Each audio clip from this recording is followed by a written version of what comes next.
नमस्कार, स्वागत है आप सभी का। आप देख रहे हैं R9 टीवी। आपके साथ मैं हूं पंकज रौतेला। कोरोना का कहर लगातार बढ़ता जा रहा है, लगातार आंकड़े बढ़ रहे हैं। ऐसे हालात में अगर स्कूल कॉलेज में गतिविधियां शुरू कर दी जाएं तो क्या आलम होगा। दरअसल यूपी में 1 जुलाई से शिक्षकों को स्कूल जाने का आदेश जारी हुआ है, लेकिन सब कुछ ऑनलाइन चल ही रहा था, तो फिर ये जल्दबाजी क्यों। वही मामला विश्वविद्यालयों का भी है, उनकी परीक्षाओं का है। आओ आज इसी मुद्दे पर बात करें, चर्चा को आगे बढ़ाएंगे। R9 टीवी के editor in chief Amitabh Agnihotri ji, स्वागत सर आपका। एक मजबूत पैनल हमारे साथ जुड़ेगा, उससे पहले आप खबर देखिए।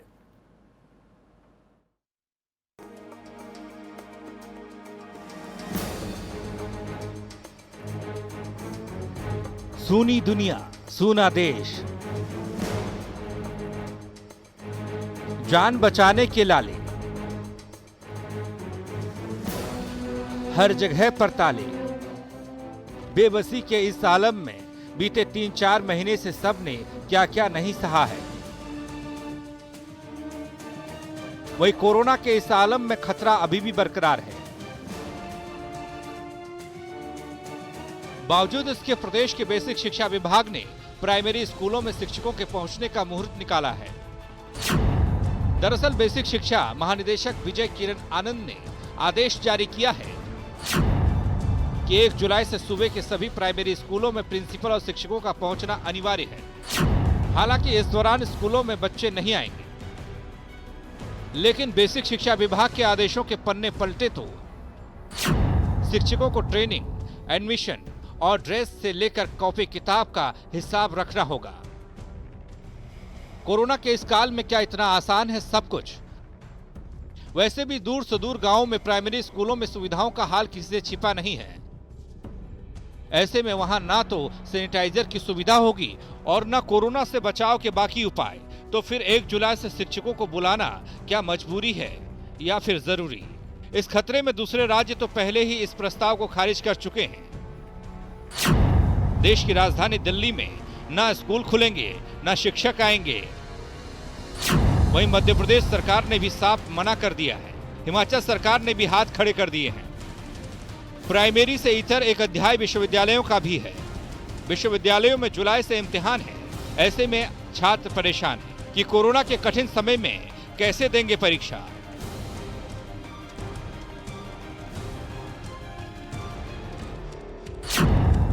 वहीं जब सीबीएसई ने अपनी सारी परीक्षाएं टाल दी हैं, तो फिर विश्वविद्यालय वाले क्यों खतरों के खिलाड़ी बन रहे हैं? विश्वविद्यालय में परीक्षाओं का मतलब है हॉस्टल, वार्डन, कर्मचारी सबको लगाना होगा। परीक्षा के दौरान सोशल डिस्टेंसिंग का पालन भी संभव तो नहीं है। इसलिए तो सोशल मीडिया से लेकर सरकार तक छात्र परीक्षाएं टालने की अपील कर रहे हैं।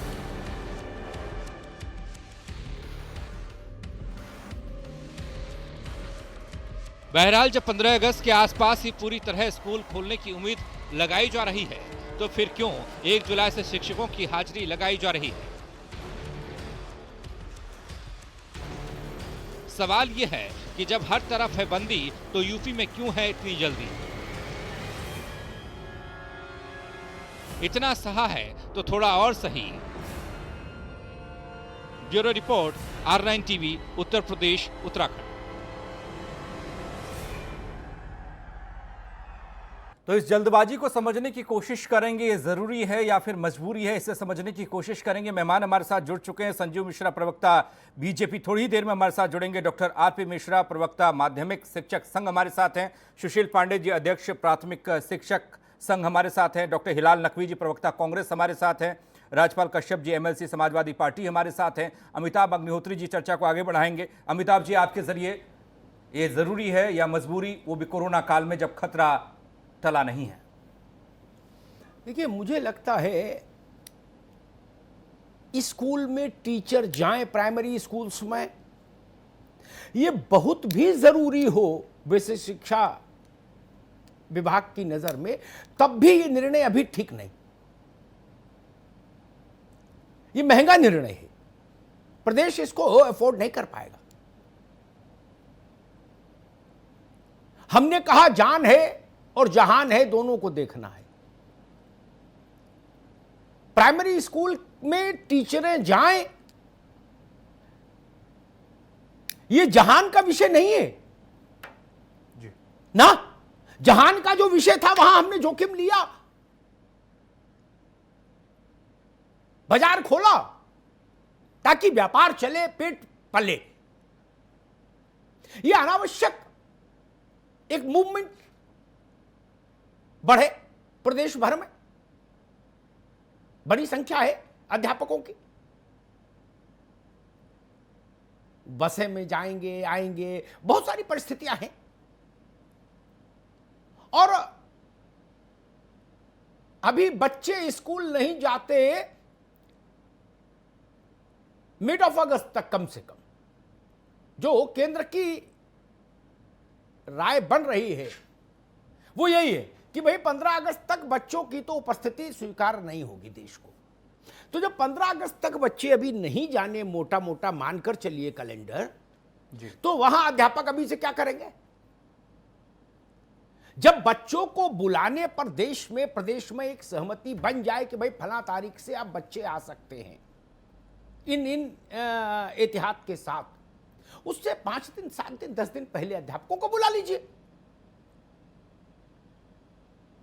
बाकी ये समय बेहतर होता प्राइमरी स्कूल्स की दशा सुधारने में लगा दिया जाता, उनके भवन ठीक करा दिए जाते, रंगाई पुताई करा दी गई जाती, शौचालय अगर कम है तो ज्यादा बन गए होते, पानी की व्यवस्था बेहतर हम लोग कर लेते, पंखे लगवा देते, खिड़की दरवाजे ठीक करा देते, स्कूल खाली थे, ये सब काम हो जा सकता था। बिल्कुल। और मैं तो कहता हूं जो लोग हमारे भाई बहन बाहर से आए, जो राजमिस्त्री का काम जानते हैं, जो रंगाई पुताई का काम जानते हैं, उनको स्कूलों में लगा देते कि भाई चलो आप यही करो, सरकार उनका वेजेस दे देती, उनको भी काम मिलता है, हमारे स्कूलों की दशा भी सुधर जाती। तो जब नए सत्र में बच्चे जाते तो एक बेहतर वातावरण में जाते। वैसा हुआ नहीं, और ऊपर से यह आदेश आ गया कि भाई सब अध्यापक और प्रिंसिपल सब लोग आओ। वो क्या करेंगे वहां, और जो वो करेंगे क्या वो इतना अत्यावश्यक है एसओएस है कि उसके लिए हम कोरोना का जोखिम तब उठा ले? हमने अध्यापकों को, बच्चों को स्कूल आने से मना तब किया जब कोरोना के मरीजों की संख्या भारत में बहुत कम थी, कुछ हजार भी नहीं थी। आज 5 लाख है, तब हम करे आओ। जब 5,000 थी तो बोले बंद करो स्कूल, नहीं 5 लाख में करे आओ। ये ठीक नहीं, इसका कोई औचित्य नहीं। अध्यापक की जान भी सस्ती नहीं। बिल्कुल। एक तो उसका पेशा आदर का पेशा है, और दूसरा वो हमारे ही परिवार का बच्चा है, बहन है, भाई है, उसका जीवन दांव पर कैसे लगा दे अकारण? और दूसरी बात जो मुझे लगी, उस पर भी मैं चर्चा जरूर करूंगा इसमें, केंद्र ने एक रुख लिया था, एचआरडी ने, कि सभी यूनिवर्सिटीज अपने अपने एग्जाम्स टाल दें, डेफर करें। केंद्र के उस रुख के विरुद्ध उत्तर प्रदेश के कुछ विश्वविद्यालयों ने कहा कि हम इम्तिहान कराएंगे। यह भी अजब हाल है भाई, ये वक्त इम्तिहान का है क्या? सीबीएसई ने अपने इम्तिहान क्यों छोड़ दिए? आप हजारों हजार बच्चों का मूवमेंट करा दोगे, फिर वहां क्या होगा? कौन जिम्मेदारी लेगा? हॉस्टल खोलना होगा 1 हफ्ते पहले, दूर दूर से बच्चे आएंगे, हॉस्टल खोलेंगे तो मेस खोलनी होगी, पूरा अमला काम करेगा, तब कैसे चलेगा? यह चीज भी ठीक नहीं, इसका भी औचित्य नहीं। देश भर में हर इम्तिहान रुक गया, देश भर में। यहां कौन सा आसमान फटा पड़ रहा भाई? यूनिवर्सिटी की परीक्षा बाद में हो जाएगी। पेट के लिए जहां निकलना मजबूरी है, ये कोरोना काल में उतना ही जरूरी माना जा सकता है। बाकी कोई गतिविधि जरूरी नहीं मानी जा सकती। इवन राजनीतिक दलों के धरना प्रदर्शन भी उतने ही गैर जिम्मेदार हैं, चीजें हैं। उनको भी इस बात की जरूरत नहीं है कि इस वक्त धरना प्रदर्शन करें। जैसे हम यूनिवर्सिटी के इम्तिहान के फेवर में नहीं, वैसे हम सड़क पर धरना प्रदर्शन के भी विरुद्ध हैं। अपने अपने घर पर करिए, टीवी पर करिए, ऑनलाइन करिए, वहां तक ठीक है। मैं सबसे पहले आऊंगा सुशील पांडे जी के साथ पास, क्योंकि सबसे बड़ा मसला उनका है। सुशील जी, भाई अभी बच्चे नहीं आने 1.5-2 महीने स्कूल में। जब तक कोरोना का ग्राफ एक बड़ी सीमा तक नीचे जाके स्थिर नहीं होने लगेगा, तब तक बच्चों को स्कूल बुलाने की गलती कोई सरकार नहीं कर सकती। तब 1 जुलाई से अध्यापक स्कूलों में आए, ऐसा निर्णय क्यों? सभी विद्यालय क्वारंटीन सेंटर बनाए गए थे, सैनिटाइज नहीं कराए गए, और अध्यापकाएं उसमें जाएंगे, उनके लिए खतरा है। क्योंकि शिक्षक शिक्षिकाएं के कुछ बच्चे गर्भवती महिलाएं हैं, उनके छोटे बच्चे हैं। ऐसे जाने प्रदेश भर के शिक्षक शिक्षिकाएं लगातार मांग कर रहे हैं कि विद्यालय अभी नहीं खुलना चाहिए, क्योंकि अभी सेंटर को हमारे क्योंकि कोरोना सेंटर गांव में बढ़ गया। सभी प्राथमिक विद्यालय में क्वारंटीन सेंटर थे और सभी जगह न सैनिटाइज कराया गया है, न उसको साफ सफाई कराई गई है। नहीं, मैं दूसरी बात कहता हूं। आरपी मिश्रा साहब, मसला ये बड़ा नहीं कि छिड़काव किया कि नहीं किया। वो तो मान लीजिए एक कारकुन आएगा और 5 लीटर छिड़क के चला जाएगा, उससे मसला नहीं। मेरी चिंता है मास मूवमेंट, बड़ी आबादी का आना जाना क्यों, जब उसका कोई औचित्य नहीं संकट काल में। वो 1.5 महीने स्कूल में करेंगे क्या अध्यापक, ये तो कोई बताए। देखिए, पता नहीं। जी, देखिए, पता नहीं सरकार की क्या मानसिकता है, चाहे वो प्राथमिक हो, चाहे माध्यमिक हो, चाहे उच्च शिक्षा हो। कोरोना संक्रमण के समय शिक्षकों के क्या पॉजिटिव हो जाएंगे, वो संक्रमित हो जाएंगे, इसकी चिंता नहीं है। ये तो बहुत ही गंभीर विषय है। प्राथमिक में लाखों की संख्या में शिक्षक हैं, ज्यादातर शिक्षिकाएं हैं जो सुदूर ग्रामीण क्षेत्र में जाती हैं। वो जाएंगी, रास्ते में एक तो संसाधन नहीं है, संसाधन होंगे तो सोशल डिस्टेंसिंग का पालन ही नहीं हो पाएगा। बहुत दूर दूर विद्यालय हैं बेचारे, वहां पर जाकर के। और सबसे बड़ी चीज, इस समय कोई पठन पाठन नहीं होने जा रहा, और उनको जबरदस्ती बुलाने के लिए आदेश जारी कर दिया कि सभी लोग उपस्थित होंगे।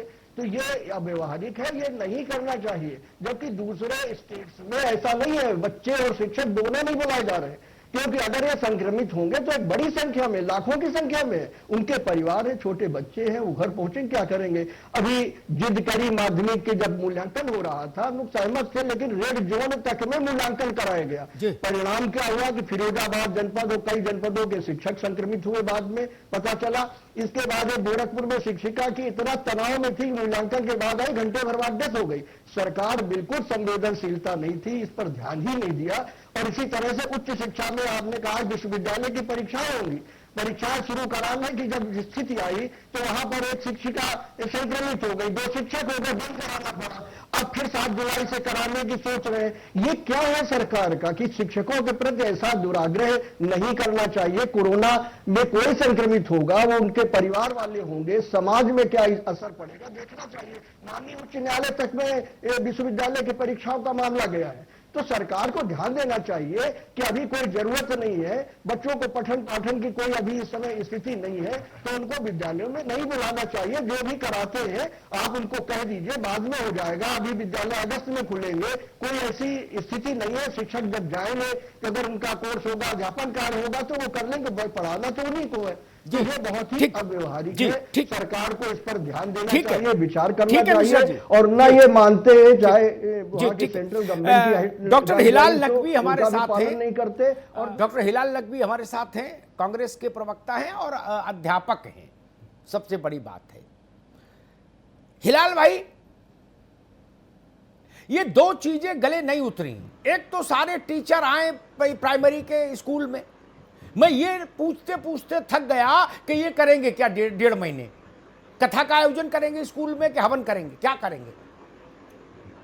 ये पेड़ पौधे लगाएंगे। दूसरा, यूनिवर्सिटीज को पता नहीं कहां अभी तक सुप्तावस्था में थे, अब जागृत हुए तो इतना जागृत हो गए, पीटी उषा की रफ्तार से दौड़ने लगे, बोले सारे घर के बदल डालूंगा, इम्तिहान कराओ। हालांकि इम्तिहान हो नहीं पाएगा, यह भी मैं जानता हूं, लेकिन विश्वविद्यालयों ने ऐसा निर्णय लेके अपनी फजीहत का रास्ता क्यों खोला? आप तो खुद पोस्ट ग्रेजुएट कॉलेज में हैं।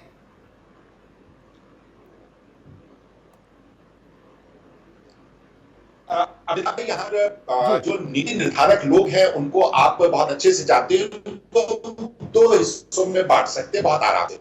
एक वो है जिनको स्कूल का महत्व ही नहीं मालूम है, वो जानते ही नहीं है क्या होता है वहां के पास, क्या योजनाएं होती है। एक वो वर्ग है, और दूसरा वो वर्ग है जो इतने संपन्न स्कूल और कॉलेजेस में पढ़ने के लिए गए जहां के पर उनको असुविधाएं क्या होती हैं स्कूलों की, उसके बारे में जानकारी नहीं है। और इन दोनों ने मिलकर के ये निर्णय ले लिया कि हम 1 जुलाई से जो है वो स्कूलों को खोले दे रहे हैं। वो इस बात को नहीं समझ रहे हैं कि स्कूल में अगर टीचर्स को आप बुलाते हैं, वो वहां पे उनको बैठाने की व्यवस्था कहाँ करेंगे? क्या स्कूलों के पास इतनी जगह है कि वहां पर वो टीचर्स को अपने बैठाने की व्यवस्था कर सके?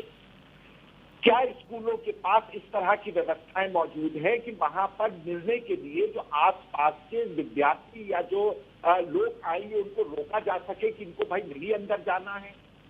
विश्वविद्यालय में इम्तिहान कराने की बात करते हैं, वो शायद इस बात को नहीं जानते हैं कि विश्वविद्यालय में जो बच्चे पढ़ते हैं वो लगभग 40 किलोमीटर के रेडियस की अगर हम बात करें वहां से पढ़ने के लिए आते हैं। अगर हम लखनऊ ऐसे शहर की बात करें और भी इसी तरह के शहर है, वो अपने घर से कैसे कॉलेज में आएंगे इम्तिहान देने के लिए?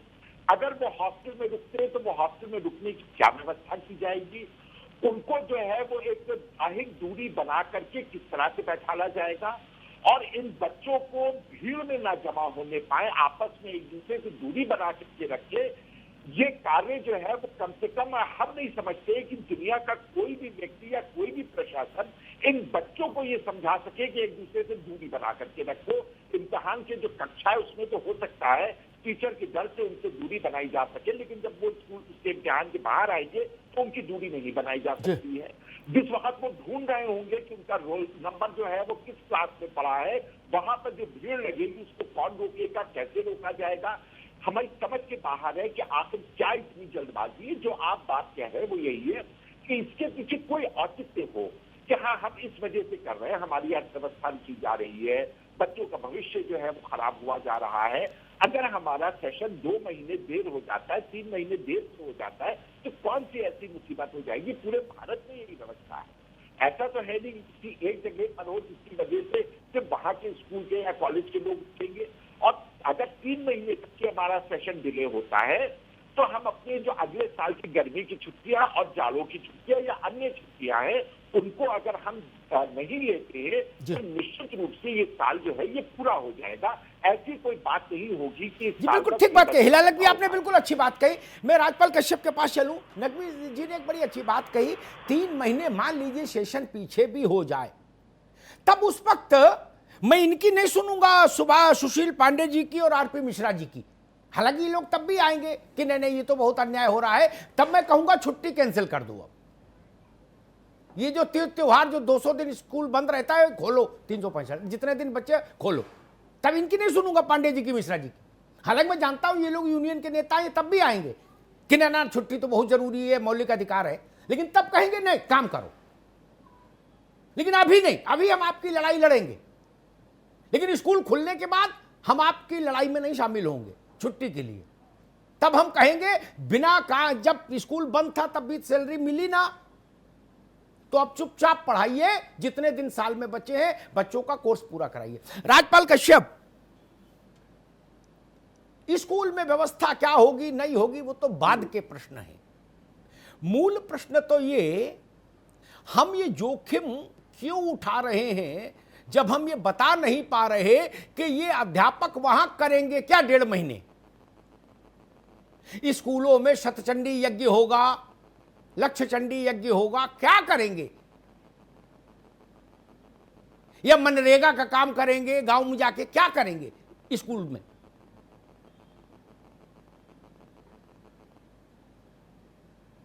देखिए अमिताभ जी, जी। ये जिस तरीके का पूरे लॉकडाउन में या जब से कोरोना आया है तब से सरकार पता नहीं कौन कौन से निर्णय लेती है, कैसे लेती निर्णय है, जो निर्णय ही इस कोरोना महामारी को बढ़ा रहे हैं। अगर सही निर्णय लिए गए होते तो हो सकता है ये समस्या नहीं आती। श्रमिकों का क्या हुआ? दारू की दुकानें खोल दी गई थी, 1 करोड़ लोग लाइन में लग गए, और उसके बाद में ये छात्रों जो ये इसमें प्राइमरी और जूनियर में गरीब लोग पढ़ते हैं जो टाट फट्टी भी नहीं व्यवस्था कर पाते हैं और ठीक से कपड़े भी और स्वेटर तक नहीं व्यवस्था कर पाते, उनके बच्चे पढ़ते हैं। और ये सरकार तो कहती थी कि हम ऑनलाइन पढ़ाएंगे। अरे ये सुनिश्चित करें, क्या सरकार बताएगी कि प्राइमरी स्कूलों में लैपटॉप तक है या कंप्यूटर तक है, या शिक्षकों को और प्राइमरी के बच्चों के पास एंड्रॉइड तो फोन भी नहीं है।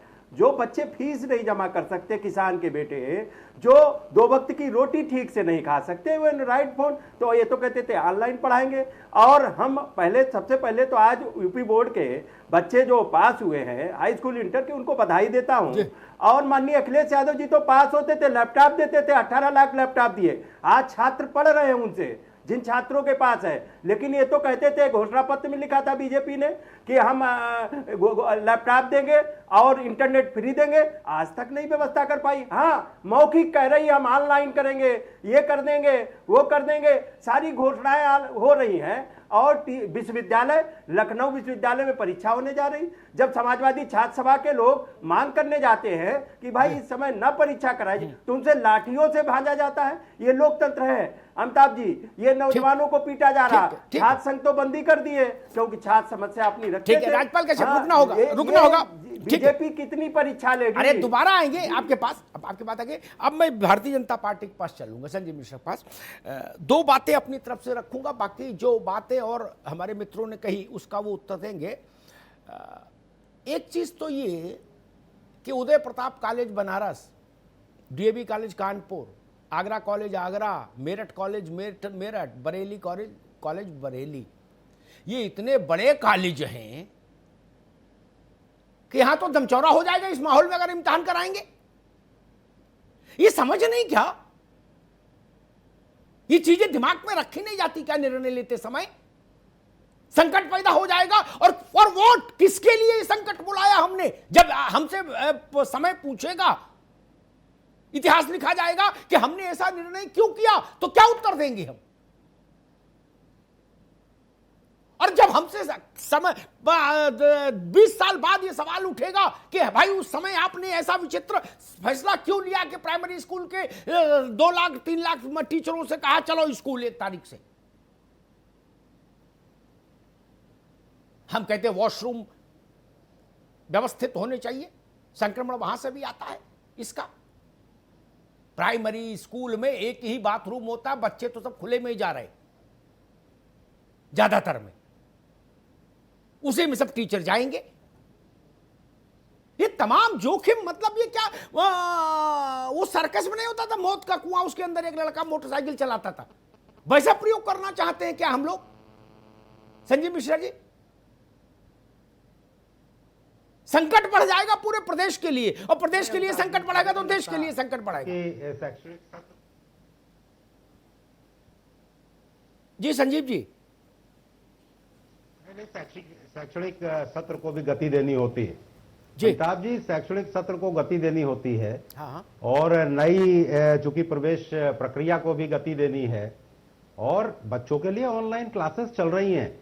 मुझे लगता है कि अब जो आज इस पर टिप्पणी कर रहे हैं, जो लैपटॉप बांटने की बात कर रहे हैं, मैं बहुत ज्यादा इस पर पॉलिटिक्स नहीं चाहता था, क्योंकि आज कोरोना काल में जिस तरीके से गतिविधियों को भी लाना है और अपने आप को भी बचाना है, स्वास्थ्य विभाग की जो गाइडलाइन है उसके हिसाब से, उस प्रक्रिया के हिसाब से सब कुछ होना है। तो ऐसा नहीं है कि कहीं हम किसी तरीके से कोई भट्टी में झोंकने का काम कर रहे हैं, जैसा कि आप लोग कह रहे हैं। मुझे लगता है कि शैक्षणिक सत्र को भी अब गति देने का सरकार समय जहां है, और जहां बच्चों आपकी ही को पार्टी नहीं की बुलाया सरकार जा है, उन राज्यों ने भी हाथ खड़े कर दिए, बोले भाई 30 जुलाई तक कुछ नहीं। जहां आपके विरोधियों की सरकार है, उन्होंने भी वही निर्णय लिया देश भर में।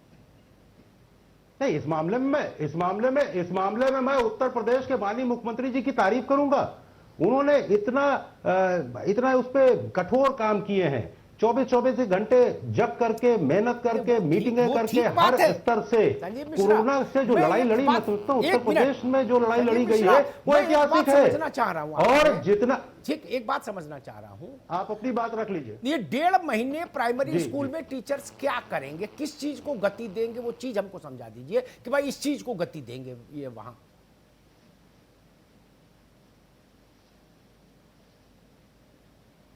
देखिए अमिताभ जी, नई प्रवेश प्रक्रिया को भी चालू करना पड़ता है। प्राइमरी में नए बच्चों को आना होता है, इसलिए उनका लेखा जोखा तो होना चाहिए।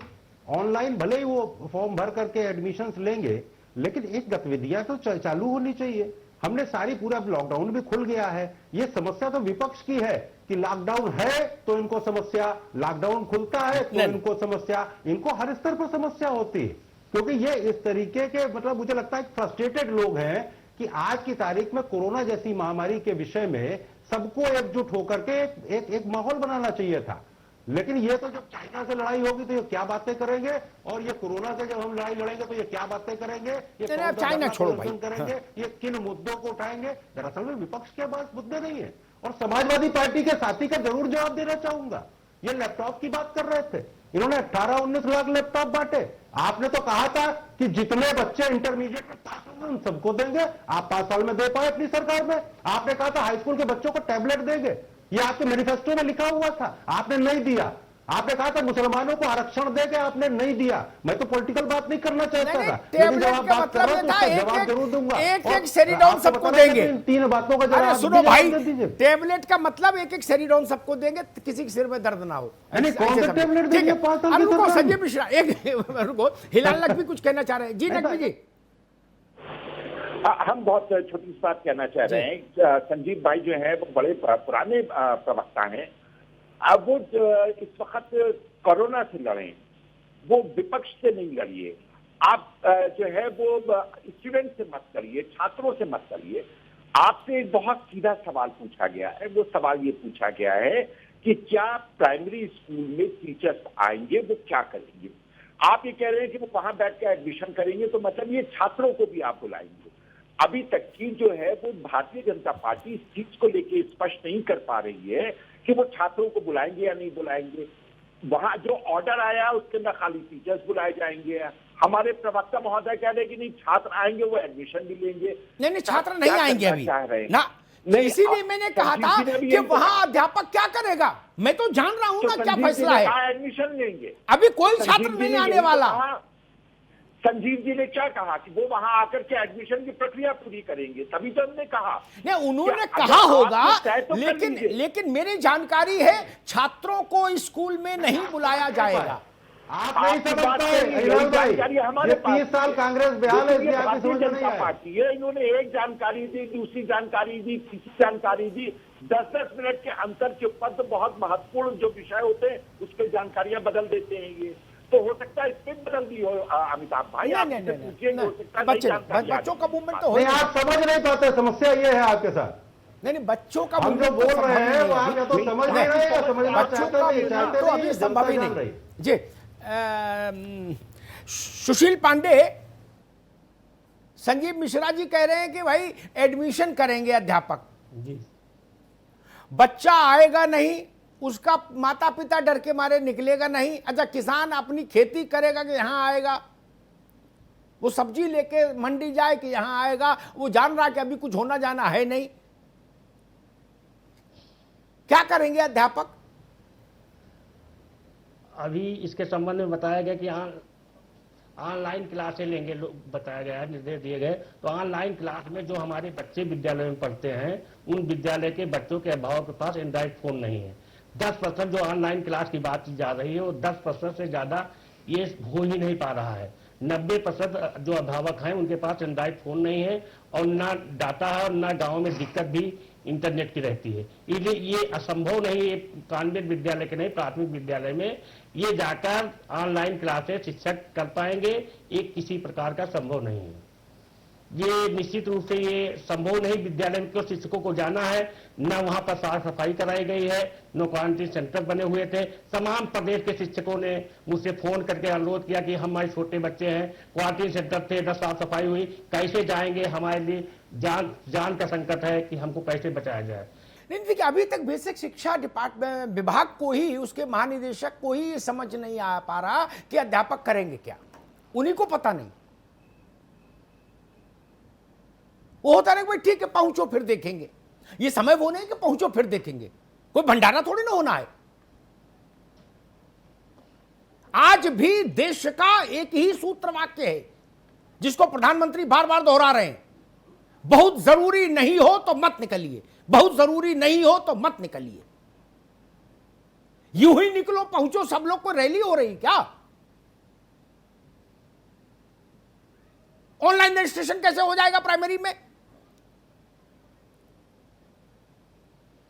भारत में मोबाइल उपयोगकर्ताओं का जो आधिकारिक डेटा है वो क्या कहता है पता है? मोबाइल का इस्तेमाल करने वाले 57% लोगों के पास, सुन लीजिएगा ध्यान से, 57% लोगों के पास देश में 1000 रुपया उससे कम कीमत वाला मोबाइल है, छुटका वाला। उसमें क्या लाइन नहीं चलती? ऑनलाइन क्या चलेगा? लाइन तो उसमें दिखती नहीं, ऑनलाइन क्या दिखेगा? ये कौन लोग हैं जो अपने आप कागज काले पीले कर लेते हैं अपने मन से, जिनको भारत की समझ नहीं, भारत की जमीन की समझ नहीं। और एक बात कहूंगा, शिक्षा के अधिकारी जरूर सुने, उनको समझ पैदा करने की जरूरत सबसे ज्यादा है, मास्टर की समझ तो बाद में बढ़ेगी। क्या आपको पता है भारत ने जब मिड डे मील स्कीम लागू की थी, हिलाल नकवी मेरी बात से सहमत होंगे, वो अध्यापक हैं, तब पार्लियामेंट में क्या एक स्वर उभरा था कि गरीब का बच्चा खाने के लालच में ही सही स्कूल तो आएगा। उसके बाद से स्कूल में ड्रॉप आउट कम हुआ था। जिस देश और प्रदेश ने बेसिक शिक्षा में बच्चों को स्कूल बुलाने के लिए मध्याह्न भोजन की योजना लागू की हो, वहां की स्थिति क्या हम जानते नहीं है? हम उनसे यह अपेक्षा करेंगे कि वो ऐसे बड़े बड़े महंगे महंगे फोन पर और तुरंत डाटा ट्रांसफर कर देंगे?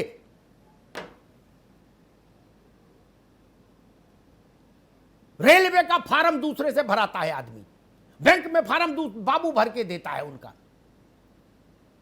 ना अम्मा बप्पा उतने पढ़े, ना बचवा तो छोटा ही है, तभी बेसिक में पढ़ रहा है। तर्कपूर्ण बात होनी चाहिए। आरपी मिश्रा जी, आपको कुछ समझ आता है कि मान लीजिए अध्यापक चले भी जाएं, वहां वो क्या करेंगे?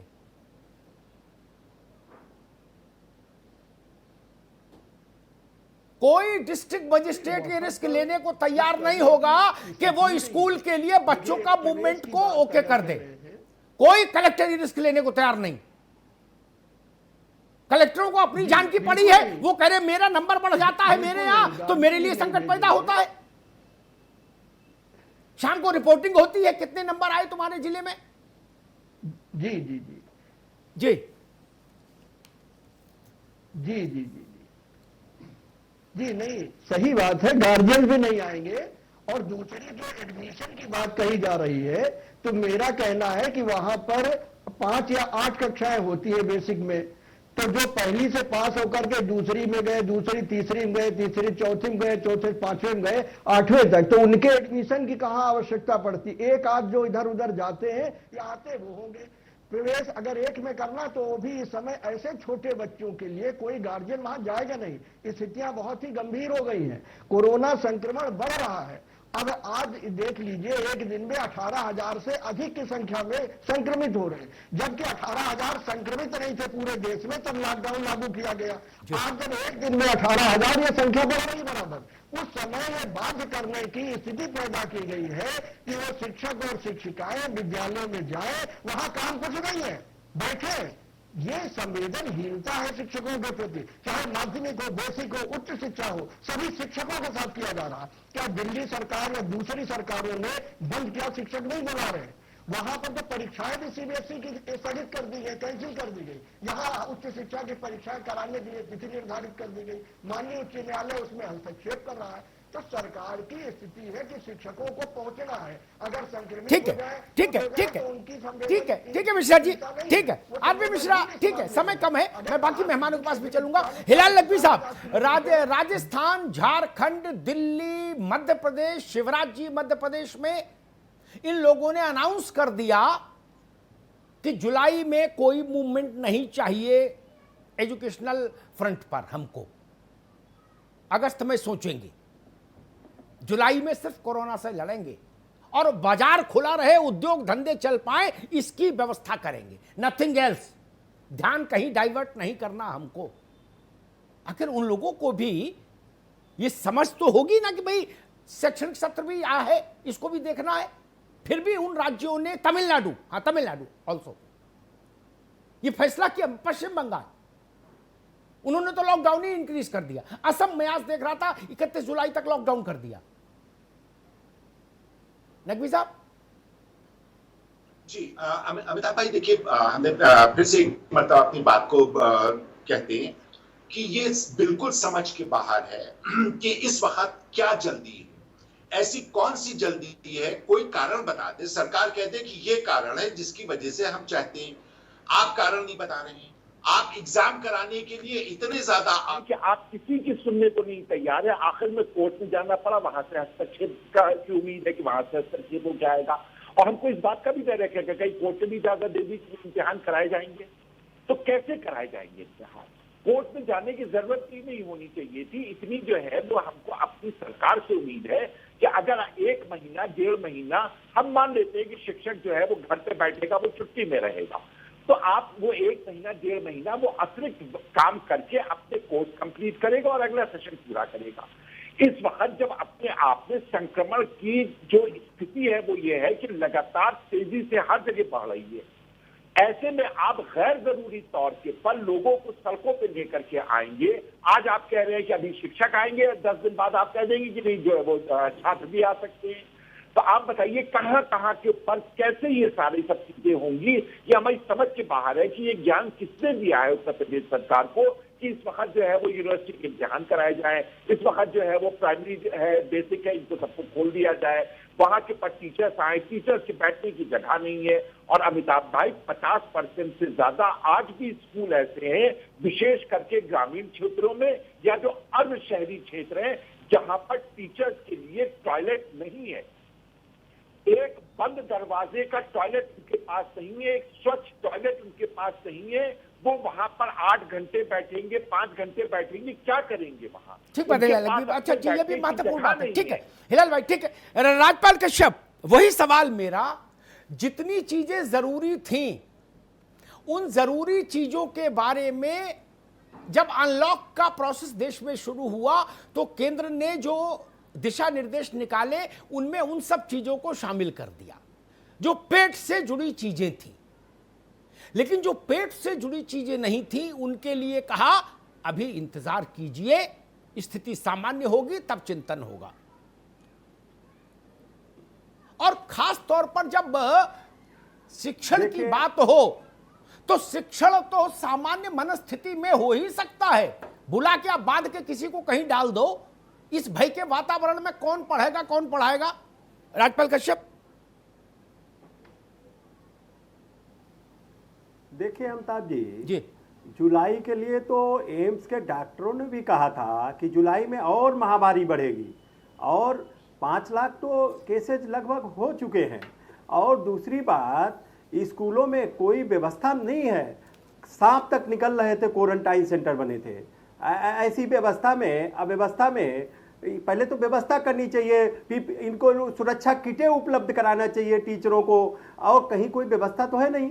और डिग्री जो पा गए हैं, MBA, BA, B.Ed और BTC, कितने लोग घूम रहे हैं जो मनरेगा में काम कर रहे हैं। सरकार ने ऐसी कोई व्यवस्था तो सुनिश्चित की नहीं कि डिग्री पा जाओगे। कितने लाखों बेरोजगार घूम रहे हैं। सरकार, हाँ, लेकिन ये संजीव जी की सरकार, संजीव जी तो पहले हम लोगों के पुराने साथी रहे हैं, ये तो लैपटॉप बांटने में रहे भी होंगे, लेकिन इस सरकार में कोई कार्यक्रम इन्होंने लैपटॉप का नहीं देख पाया होगा कि उसमें गए हो लाखों लैपटॉप बांटे गए हो। लेकिन ऑनलाइन पढ़ाई चल रही है, ना मोबाइल है, ना लैपटॉप है, ना बिजली है, ना इंटरनेट है, ऑनलाइन कागज पे पढ़ाई चल रही है।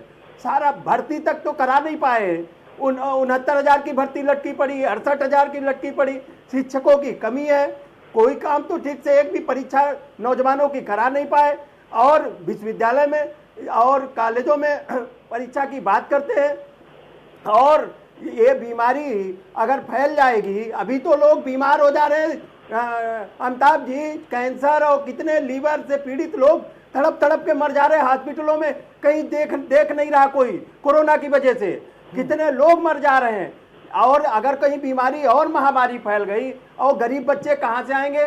गांव के लोग यूनिवर्सिटी में पढ़ते हैं, कोई कुशीनगर का पढ़ता, कोई बलिया का पढ़ता, कोई देवरिया का पढ़ता, वो कहाँ रहेगा आके? छात्रावासों में क्या व्यवस्था है, क्या खाने की व्यवस्था है, और प्राइमरी स्कूलों में क्या टीचरों की व्यवस्था है?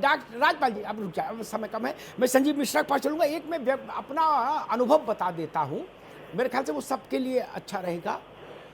झांसी में एक पोस्ट ग्रेजुएट कॉलेज है, बीकेडी शॉर्ट में बोलते हैं, Bundelkhand degree college, post graduate college है।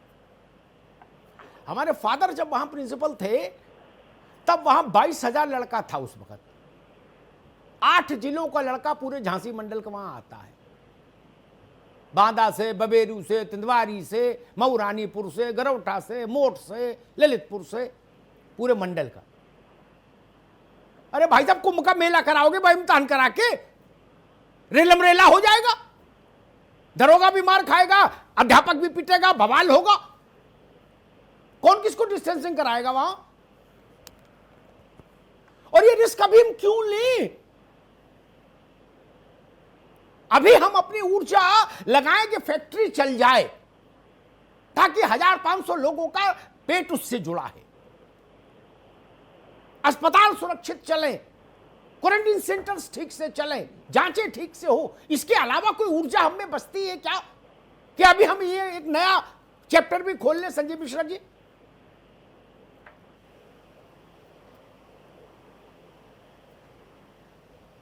नहीं अमिताभ जी, देखिए 1919 चीनी मिलें चलती रही, यहाँ जो भी चीजें थी वो चलती भी रही हैं। ऐसा नहीं कि कोरोना काल में के बावजूद भी सरकार ने ऐसी व्यवस्था की कि काम भी चलता रहा। अब मजदूरों को लाने की बात बड़ी बड़ी लोग कह रहे थे, मजदूरों को लाने में आखिर महाराष्ट्र से क्यों मजदूर आ गए, क्यों राजस्थान से मजदूर आ गए, क्यों पंजाब से मजदूर आ गए?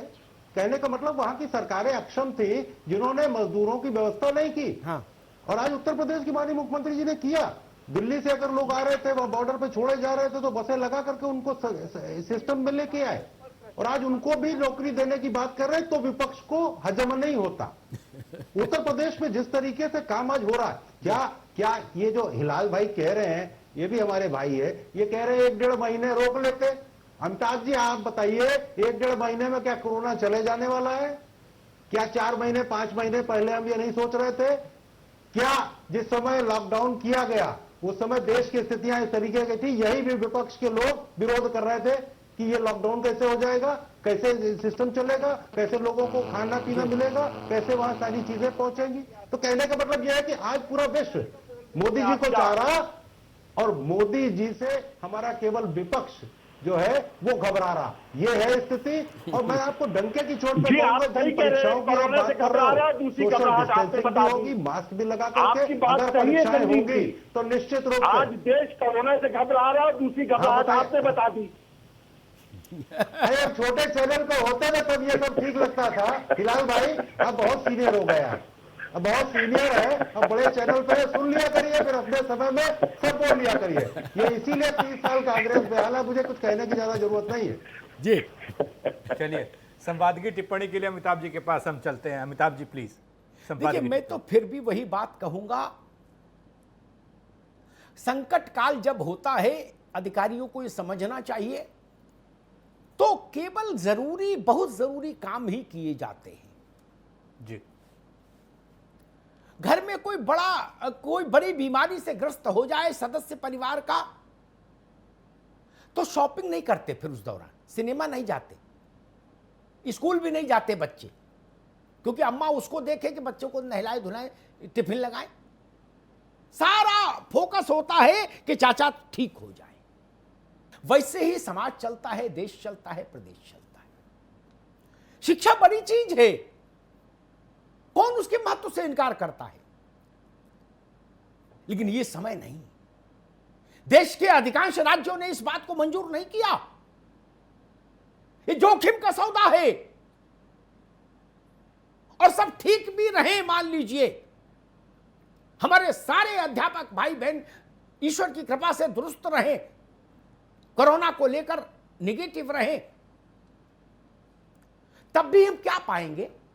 1.5 महीने वहां कीर्तन के अलावा क्या होगा? आम के पेड़ के नीचे बैठो या स्कूल में अंदर बैठो, और क्या होगा? मुझे कोई ये तो बताए कि ये काम उनको देंगे हम। काम तो है नहीं अभी, और काम होना भी नहीं। दिल्ली ने भी कहा था कि 1 जुलाई से स्कूल खोल देंगे, लेकिन 4 दिन पहले विजिटम प्रवेल की, और उन्होंने कहा ना भाई जुलाई में कुछ नहीं। टीचर से जो कुछ लिखा पढ़ी करानी है, ये बात दुरुस्त है। टीचरों के पास फोन है जिसमें लाइन भी है, ऑनलाइन भी है, सब है। टीचरों को उसमें जो कुछ कहना सुनना चाहते हो कहो, सुनो। उनको टास्क दो, कुछ ज्ञान की बात बताओ, भेजो, कुछ उनकी सुनो, कुछ उन्हें सुनाओ, दिशा निर्देश जारी करते रहो उस पर। लेकिन उसके लिए बढ़पुर से चल के आदमी और मोहम्मदाबाद में पढ़ाने जाए, और फिर वहां से बस पकड़े, फिर मोहम्मदाबाद से बढ़पुर आए, ये क्यों कराएंगे हम ना? और जिन भी अधिकारियों ने ऐसा फैसला किया है, उन लोगों को व्यवहारिकता की समझ नहीं, जान लीजिए, कितने भी बड़े अधिकारी हो। पूरे देश के लिए चिंता का विषय हो जाएगा हमारा यह निर्णय, क्योंकि हम इस निर्णय का उचित सिद्ध नहीं कर पाएंगे। और दक्षिण का मुझे उतना अंदाज नहीं, लेकिन उत्तर भारत और उत्तर प्रदेश खास तौर पर, वहां का जो प्राइमरी एजुकेशन का जो आर्थिक परिदृश्य है ना बच्चों का, वो ऑनलाइन एजुकेशन की वहां बात करना भी जुल्म है। मास्टरों को ऑनलाइन पढ़ाना चाहते हो तो पढ़ा दो, सुशील पांडे के पास भी होगा और मिश्रा जी के पास भी होगा ऑनलाइन वाला, इनको पढ़ाओ जो पढ़ाना है। ननकू के लड़के के पास नहीं है। ये कैसे बात, कौन लोग होते हैं विदेश से पढ़ के आ गए, बैठ गए मंत्रालयों में, काला पीला करने लगे। वो समझते हैं मेरे पास अगर 1 लाख का फोन है तो पूरी दुनिया के पास 1 लाख का फोन है। नहीं भाई, वह पेट की समस्या है। पता नहीं आप कितने लोगों ने देखा है, टीचर्स ने तो देखा ही होगा, घर से थाली लेके बच्चा एक ही लक्ष्य के लिए आता है कि खाना मिल जाएगा। क्या यह स्थिति अपने में सब कुछ नहीं कहती?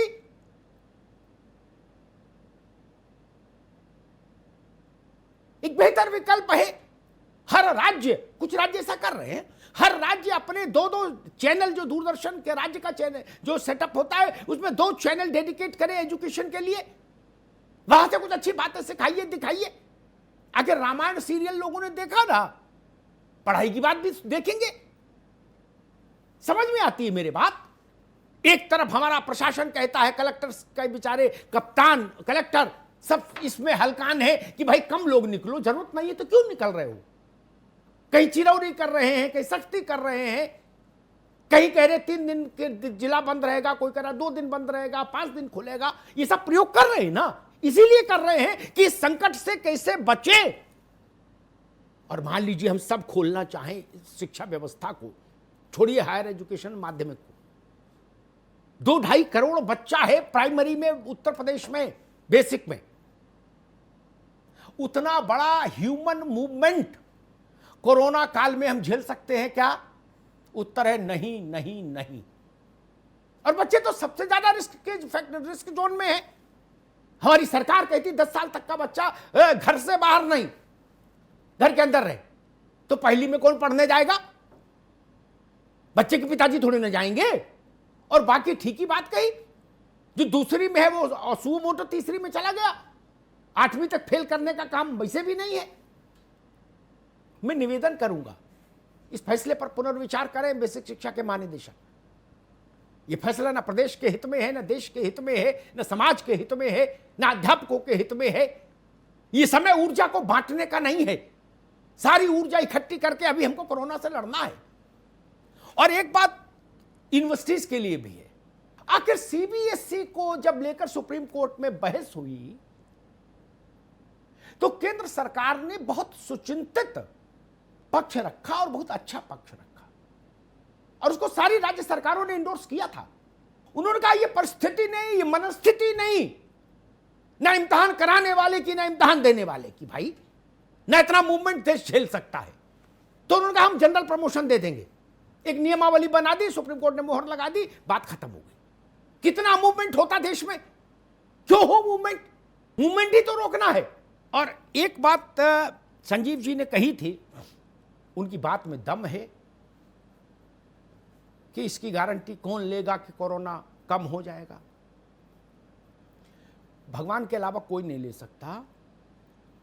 लेकिन भारत, इंडिया स्पेसिफिक जितनी भी रिसर्च है इस वक्त मौजूद, जी, जो ग्लोबल सिनेरियो को देखकर रिसर्च हुई हैं, क्योंकि हमारे देश से पहले कोरोना कई देशों में आ चुका था, तो वहां वो स्टेज पार कर चुका जो हमारे में अब आ रही है, पीक।